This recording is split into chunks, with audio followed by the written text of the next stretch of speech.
Hello students, today we study about area vector. Area vector represents an oriented surface in space. That is, it represents area in coordinate system. Area is not a scalar quantity. Area is a vector quantity.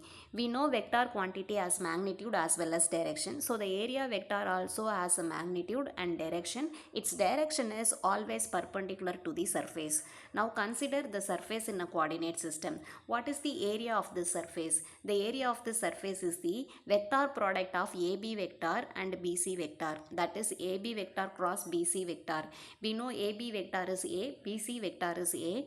The cross product means sine theta. Here the angle between the AB vector BC vector is 90 degrees. Sine 90 degrees 1. So the area of the surface is A square.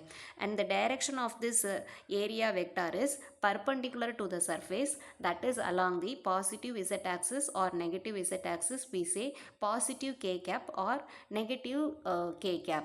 So it has a magnitude that is equal to the scalar quantity, and it has a direction which is always perpendicular to the surface. There are two different types of surface. One is the open surface, another one is the closed surface. Now what is the area vector for the open surface and for the closed surface? Open surface we used to say 2D shapes, example sheet, plate, etc. For a open surface, the normal on both sides are considered as the area vector.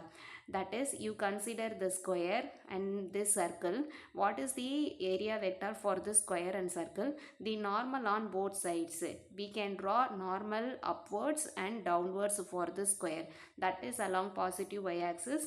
We say positive j cap, or negative y-axis, that is negative j cap. So these two normal are considered as the area vector for an open surface.